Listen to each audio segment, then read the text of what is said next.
Hello and welcome back to Life on the Wrist. Hope you guys are doing well. Today we're going to be looking at another one of the pieces that we covered a couple weeks ago. This is an Elgin automatic date from the 1950s. Elgin is a really interesting company if you are interested in watchmakers that were based in the USA.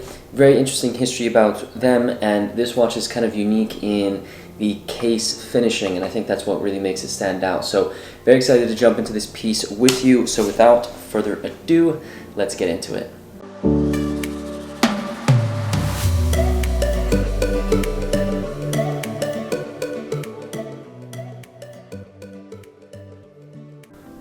When it comes to case design, watch companies have many options to consider. Shape, material, thickness, size, and lug design are some ways cases can be differentiated. But another consideration watch companies consider is the finishing of a case. Many companies stick to brushed and polished sides of the case, but there are many other ways to finish cases that can make certain watches unique in their own rights. This Elgin is one of those watches that utilizes a different way of finishing, and that is hobnail finishing. But before we explore hobnail finishing, it's worth understanding who Elgin is. The Elgin National Watch Company was a U.S. watchmaker founded in 1863. Their headquarters were in Elgin, Illinois, in the USA. They had factories in this area and produced their first movement in 1867. The watch was named the B.W. Raymond in honor of one of its founders. The company continued to produce watches into the 20th century and were pivotal in producing self-winding wristwatch movements in the USA, including their caliber 607 and 618 bumper movements and the caliber 760 and 761 movements. They sold watches under various names, including Elgin, which is one of the ones you see on the dial of this watch, Lord Elgin, and Lady Elgin. During World War II, like many companies, they stopped production to help with the defense industry in producing military watches, chronometers, and items to be used during the war. The company eventually discontinued U.S. manufacturing in 1968 and sold the rights to their name.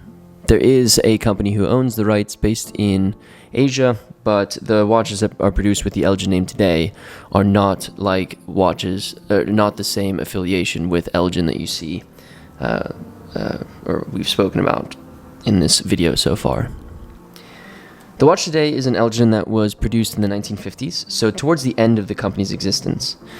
The watch has a 10-karat rolled gold case in good condition. You can see, hopefully you can see on the top there the indication of the case material.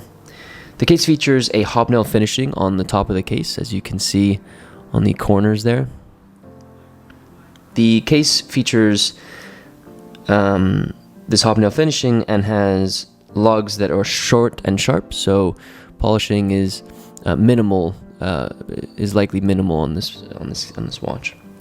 The watch features this really cool light gray sunburst dial with gold applied hour markers and the Elgin name that is applied to the dial as well. The watch has a rectangular hour and minutes hand. The watch also has a date complication at 3 o'clock with a gold applied window around the date. And the watch is running on an automatic movement, so that's a nice little feature of this piece as well. Identifying a lot of information about this watch has been difficult.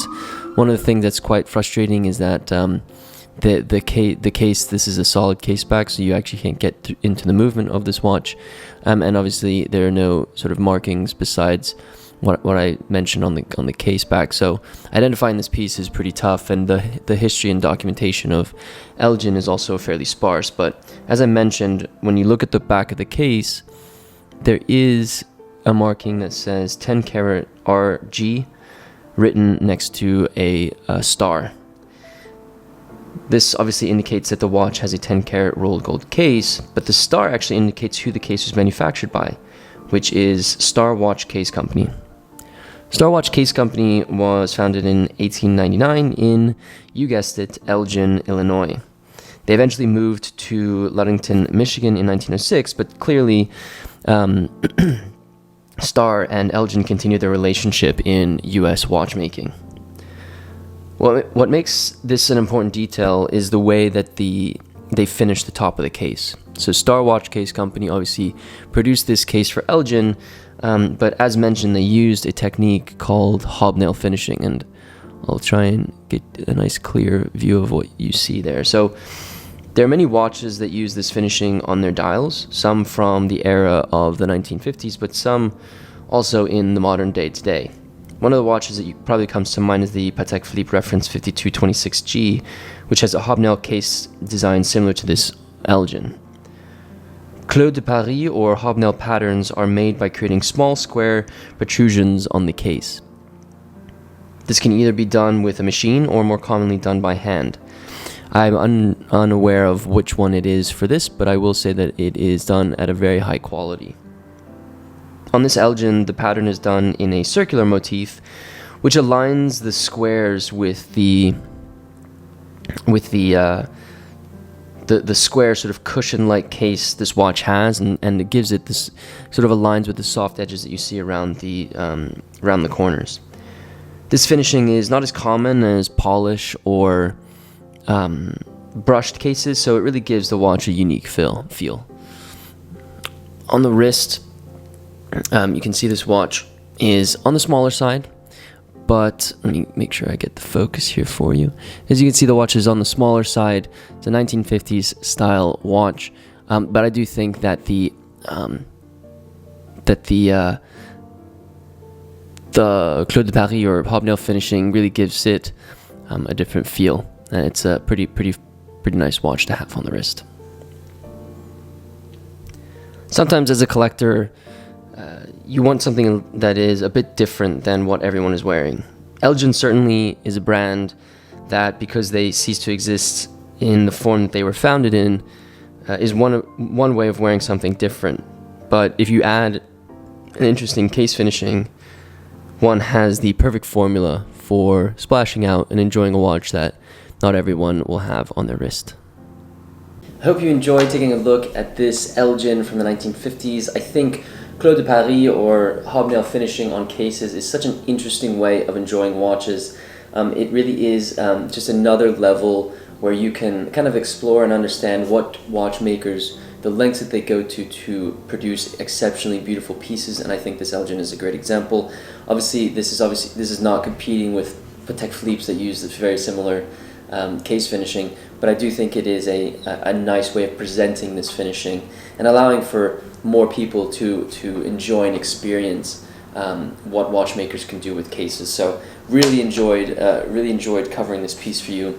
As always, there will be an article on lifeandthewrist.com in the editorial section of our website if you want to read more about this piece and understand Elgin a little bit more and Clos de Paris finishing.